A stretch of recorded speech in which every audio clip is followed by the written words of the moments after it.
What is up, you guys? It is your boy, Phoenix Brenton here, and today we have the Tennessee Titans, which I think this team is probably going to be the most weird team heading into the 2025 season.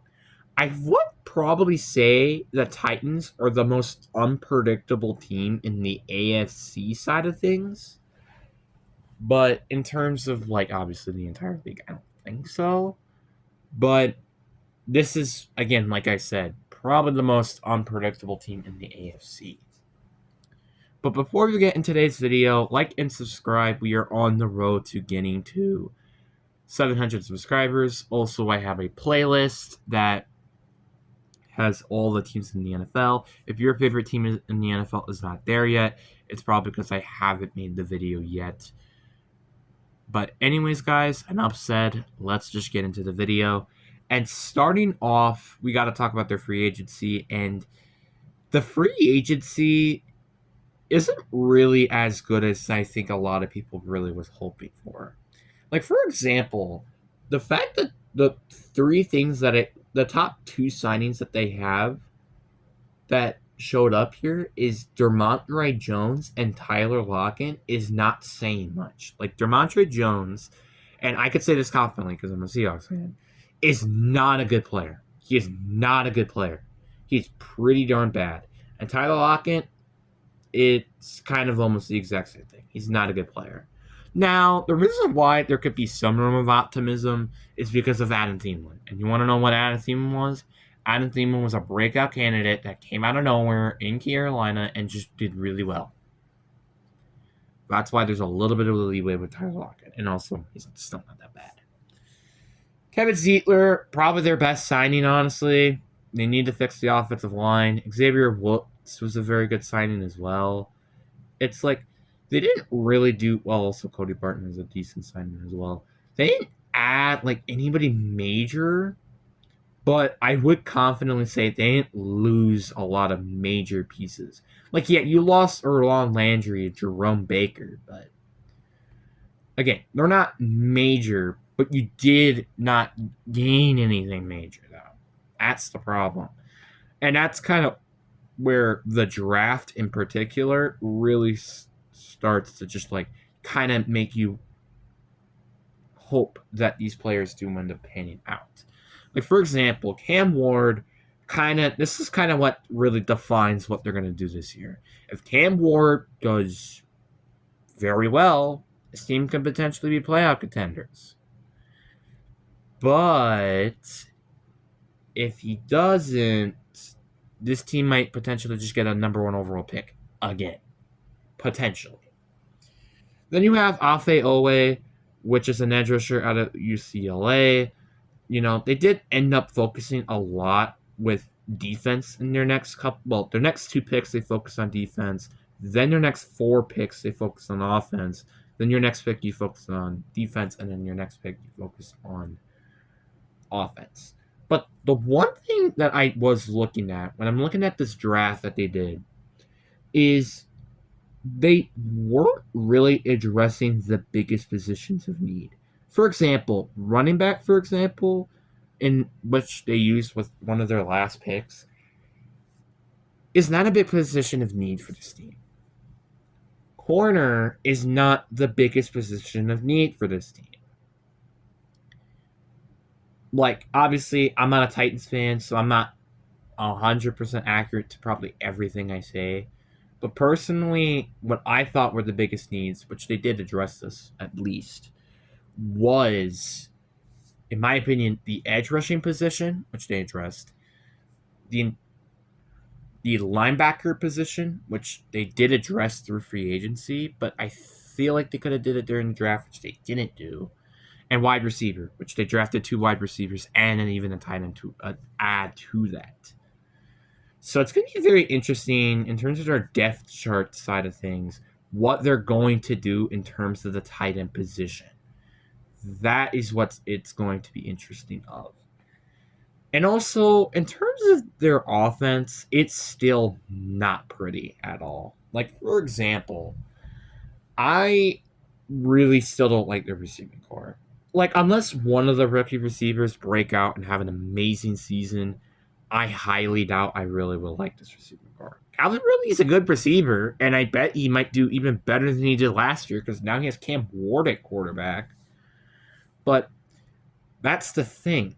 That's all. That's the only receiver I can confidently say that can be good. Like, yeah, Tyler Lockett could be good. Eric Amano and Chimey Dyke could be good. But we're going off coulds. We're not going off guarantees. Their tight end depth chart is also very interesting because you have Josh Weil, who they drafted a couple years back, Christian Wonko, who you're kind of hoping for a breakout season, and then Gummer Helm, who's a tight end that they just drafted.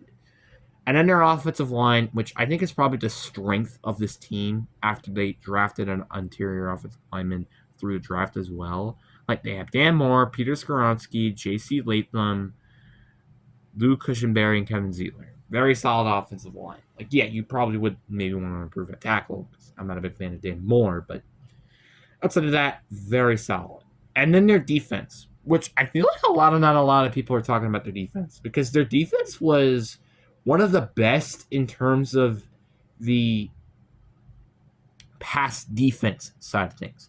Their rush defense wasn't that great, but their pass defense side of things was very, very good last year, even though it could be probably due to their poor secondary, or not their poor secondary, to their poor special teams. But their defense does have some solid, talented players. Like, again, Cody Barton, whom they added through free agency, Devontae Sweat and Jeffrey Simmons is probably the best interior defensive line duo in the league, I think, without a doubt. Then their secondary, L'Jarius Sneed, you're hoping he doesn't have as bad as the year he did last year. Jarvis Brownie Jr., Roger McCary, Amani Hooker, and Xavier Woods. And also drafted Kevin Winston. You still have Quandre Diggs. So you're kind of hoping like your secondary to do good as they did last year, and your front seven to kind of improve. Like Trevontre Sweat. You're kind of hoping for him to improve off of his rookie season last year. But overall, this team is just, I think, the best definition of a mid team. Like, you kind of have to hope for breakouts to happen for this team to kind of have a hope of this team to potentially make a playoff run this year. But that's my opinion, obviously. But now, let's go give a good look at their schedule. And their schedule isn't tough. Like, again, you're in the AFC South, which isn't that tough of a division. But some of the teams they do not, which are not in the division that they do play, are kind of difficult. Like, for example, the Broncos, the Rams, the Cardinals on the road, the Raiders on the road, the Chargers, the Seahawks. Like, they do have some tough teams. The Niners, the Chiefs. Like, they do have some actually tough teams in there to some extent. Then let's go look at the floor, aka worst case scenario for this team. It's starting off, I think you're going to lose in your first two games, which is the Broncos on the road and the Rams at home. I think this is very easy and very manageable. Then you get the win at home against Indianapolis at home, but then you lose your next three games, which is the Houston Texans, the Arizona Cardinals, and the Las Vegas Raiders, which are all road games. Then you lose to the Patriots at home. Then you lose to the Colts on the road. Then you lose to the Chargers at home. Then you get a bye week. Then I think things start to pick up a little bit. For example, you get the win against Houston at home. Yes, you do lose to Seattle on the road. I do think that will happen. But then you get the win at home against Jacksonville. You get the win on the road against the Browns. But then you get to lose on the road against the Niners. You get the loss at home against the Chiefs. But then you get the win against the Saints at home. And then you lose to Jacksonville on the road. So your worst case scenario, I gave this team a 5-12. very manageable. That's way better than what they did last year, obviously. So I think, honestly, they're going to probably improve no matter what from what they did last year. Then they have the best case scenario. I still think you're losing your first two games. I just cannot see that happening. You get the win, obviously, still at home against Indianapolis.